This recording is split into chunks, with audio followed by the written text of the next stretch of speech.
The question is that the motion be agreed to, and I call the honourable member for Franklin. Thank you, Madam Speaker. It is with some sadness that I rise to speak on the condolence motion to farewell the Honourable Edward Gough Whitlam, AC, QC, the 21st Prime Minister of Australia.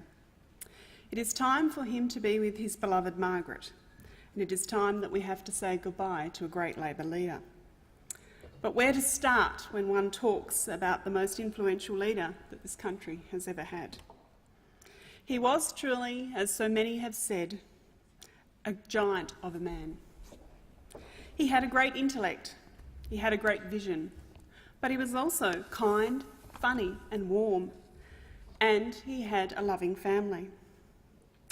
Gough dared to dream. He dared us to dream of what a future Australia should look like. And then he told us that we could make it so. Gough entered this parliament in 1952. He chose to do this because he believed politics is an honourable profession. He could have stayed with the law. He had served his country in the Air Force. He had so many options, but he wanted to serve his country as a member of Parliament. And I'm sure, knowing Gough, that he would have been confident early on that one day he was going to be Prime Minister. And he was Prime Minister for such a short time, but it was a very busy time, with Gough and Labor in a hurry to implement the ideas and their policies after so many years in opposition. The government that he led, that implemented his vision, made so many changes to policy in this country that forever changed the people of Australia and how we thought about ourselves and how others viewed us from outside. After winning the 1972 election, it was, of course, a Tasmanian in Lance Barnard, the member for Bass, who formed the two-part cabinet with Gough that made so many sweeping changes. It is hard to decide which of the many reforms had the biggest, most enduring impact. His changes to education that have meant so many Australians have had an opportunity to get a tertiary education that would not have happened without his reforms. So many of us in this place have a story about the first family member who did or is going to university because of Gough. His changes to the social security system that gave poor people the dignity of being accepted and treated as equals in this country. So many children of those affected by these changes have had opportunities that they would not have had because of Gough. His changes to our health system, with Medibank, now Medicare, that provided universal health care to so many, and the start of the great Medicare. So many lives enhanced, extended and saved because of what Gough did.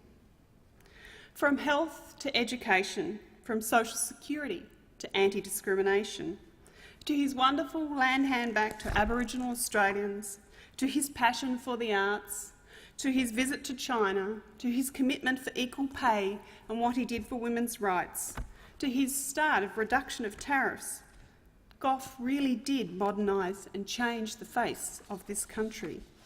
He reformed the Labor Party itself. He told us we had to believe we could win government, that we needed to win government.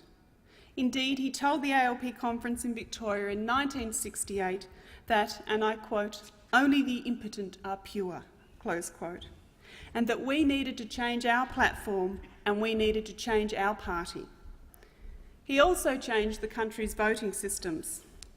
To quote from Gough's speech from 2001 at the Federation Anniversary Dinner in Melbourne, celebrating the centenary of the Federal ALP caucus, Gough said, and I quote, "Tonight we celebrate more than a century's commitment to change and reform through the Parliament.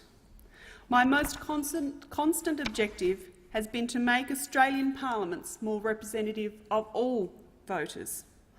The nadir of the party's electoral fortunes was reached in March 1968 when the Dunstan government was defeated despite winning 52% of the votes. Only one of Australia's 13 Houses of Parliament was left with a Labor majority, the Tasmanian House of Assembly.